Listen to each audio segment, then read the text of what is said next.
Bienvenidos de vuelta. Y ahora nos toca platicar un poco de un tema que además tengo que decirte, Liliana, me encantó las palabras que utilizaste cuando leí el tema. Me encanta la corrupción en México, un recuento del retroceso, ¿no? Entonces yo te preguntaría cuándo ha habido avance, ¿no? O sea, yo creo que más bien es el recuento de lo que ha sido siempre, por lo menos desde que tengo uso de razón, Liliana. Cuéntanos. La verdad, Álvaro, tienes toda la razón. Ha habido como pocas señales que nos dejan ver que realmente en la lucha anticorrupción hemos tenido algún tipo como de ganancia o avance claro, ¿no? Y eso es muy importante que lo sepamos, que aun cuando pues no existe un país en el mundo que no tenga corrupción, si comparamos a México con otras naciones, la verdad es que seguimos bastante mal. Y si nos comparamos nosotros mismos, ¿no? Con cómo estábamos antes y cómo estamos ahora, tampoco hemos tenido grandes logros, ¿no? Bueno, recientemente, para abonar, digamos, a esta reflexión, se presentó el informe sobre el combate a la corrupción en México 2020, que lo hizo el Instituto de Investigación y Rendición de Cuentas y Combate a la Corrupción, y se presentó en Guadalajara, ahí con personalidades del ecosistema anticorrupción muy conocidas como Mauricio Merino, Lourdes Ramírez de la Red por la Rendición de Cuentas y mucha gente que está en este tema como analistas y demás, ¿no? Interesante los hallazgos del reporte, bueno, porque de entrada pues se usaron 47 bases de datos que fueron analizadas para estas, digamos, recomendaciones. Por otra parte, alrededor de 1,000 solicitudes de información y datos estadísticos de 10 instituciones públicas, ¿no? Muchos hallazgos, seguramente, así como con el tema migratorio de UNICEF, no nos va a dar tiempo decirlos todos, pero podemos señalar algunos. Pero yo te voy a decir que de las cifras que pones, a mí me parece que la que pinta el fondo del cuadro es que 79% del total de las contrataciones se hicieron por adjudicación directa. Para los que nos están escuchando, o sea, 8 de cada 10 pesos se decidió quién era y no se le avisó, no se permitió que compitieran otras empresas, ¿no? Y sobre todo, Álvaro, importante mencionar que la justificación durante mucho tiempo, digamos, pues fue la pandemia, ¿no? No es que son compras urgentes, ¿no? Y entonces como que ese fue un poco como el pretexto también para no concursar o no licitar, digamos, las compras, cosa que, bueno, también tenemos que dejar en claro que ya esa urgencia ya pasó y no obstante las compras se siguen haciendo de esa manera, ¿no? O sea, también Claro. entender cuando una cosa es una justificación y cuando una cosa es un pretexto, ¿no? Y bueno, otros datos también muy interesantes que saca el reporte tiene que ver con las designaciones discrecionales de los cargos públicos.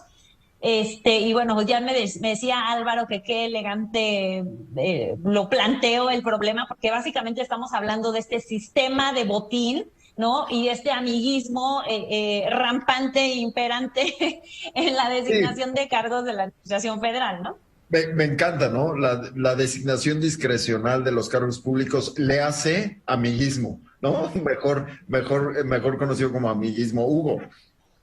A mí me gustan una cosa digamos que del tema de Andrés Manuel López Obrador sobre corrupción. Una, que se hable mucho de corrupción.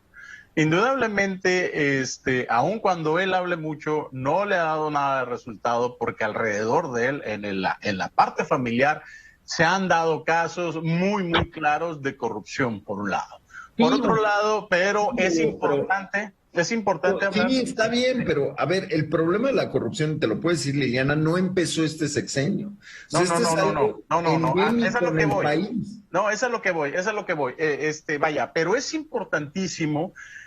Mira, la corrupción, tanto como la violencia que hablamos en el primer tema, es inherente, hombre, a la condición humana. Vaya, violencia es una palabra en latín utilizada por los romanos en la época clásica, ¿no? Entonces, en este sentido, igual la corrupción, pero pero no se hablaba tanto. Entonces es importante, como tampoco antes se hablaba mucho de discriminación, a raíz de que se empezó a hablar y a presionar mucho sobre discriminación, sí empieza a dar ciertos resultados porque empiezan las presiones. Ahora, esa es la parte que me gusta a mí, que se hable mucho, como por ejemplo, en las zonas donde está dominado por el narcotráfico, no se habla de un estilo perverso, insidioso, de la forma de ser de los narcotraficantes. Sí es algo pero que también se debe hablar.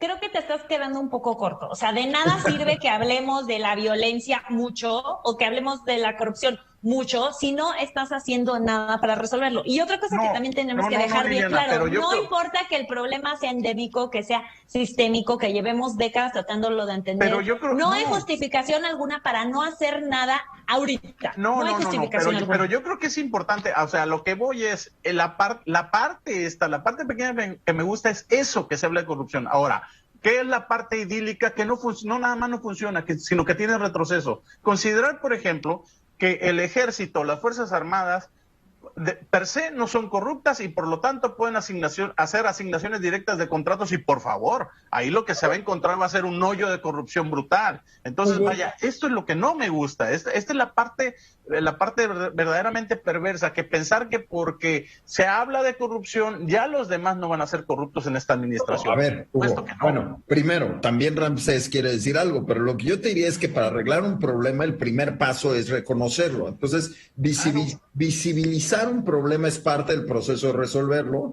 pero es solamente eso, parte del proceso. No es ni por mucho el más importante. Ni por mucho el único, Ramsés. Así es. Bueno, a ver, yo creo que el principal problema de la corrupción y sobre todo las licitaciones radica en que nadie de los que se incluyan hacen respeto de la ley de las licitaciones como debe llevarse un proceso. Una licitación, Ramsés, si no hay licitaciones, no. Bueno, pero déjame, pura adjudicación. Por eso, pero déjame explicar lo de mi tema. A ver, las licitaciones tú tienes que invitar cuando menos a empresas en forma pública que se inscriban y licites. Si alguien de las licitaciones no presenta alguna propuesta o no cumple con los requerimientos técnicos o económicos, se declara desierta. Después se hace una invitación restringida cuando a menos a 3. Y si ninguno de estos casos, ninguno presenta o no se declara desierta, entonces ya puede ser una asignación directa. ¿Cuál es el problema que está sucediendo hoy en día? Que se está justificando la asignación directa porque es algo que la nación requiere en forma urgente y dentro del marco de la ley te permite hacer esto. El problema es cómo tú justificaste o cuál fue el análisis del mercado que tú hiciste de lo que quieres contratar, en donde te aseguren lo que tú vas a contratar en forma directa está cumpliendo con las normas y especificaciones. Ahí radica el problema y por eso tenemos lo del Metro 12 y todo lo que va a venir después. Ahora, pero está bien, Hugo, Ramsés tiene razón, pero estamos hablando, y aquí Liliana está hablando de algo mucho más grande que solo las licitaciones. Estamos hablando de calidad y accesibilidad de la información, de muchos otros temas, porque la corrupción ojalá solo fueran las licitaciones, ¿no, Liliana? Sí, totalmente, Álvaro. Como tú dices, estamos hablando de mayor opacidad en parte importante de la información pública, que en esa parte sí he de decir que ya habíamos tenido grandes avances. También que es muy opaco qué se hacen con los ahorros presupuestarios, porque todo el día ahorramos, todo el tiempo, ¿no? Todo el tiempo oímos de la austeridad republicana y a dónde se canalizan esos ahorros no lo sabemos. Hay mucha burocratización, ¿no? En los procesos de sanción, lo que equivale a muchas denuncias, muy pocas sanciones, ya hablaba yo del amiguismo y finalmente del hecho de que no está operando concretamente y correctamente el Sistema Nacional Anticorrupción y sus réplicas estatales, ¿no? A todo esto solo quisiera concluir con una nota positiva, que es que el día de ayer se nombró a un nuevo secretario ejecutivo de la CESNA, ¿no? La Secretaría Ejecutiva del Sistema Nacional Anticorrupción, Roberto Moreno, una persona destacada, profesional, responsable, y eso es una buena noticia dentro de todo pues panorama oscuro sobre avances en materia de corrupción. Pues yo te agradezco mucho, principalmente que hayas dejado hablar a Hugo y a Ramsés, eso no pasa muy seguido, y gracias, habrá que seguir monitoreando el tema de la corrupción. Muchas gracias, Liliana, regresamos después del corte.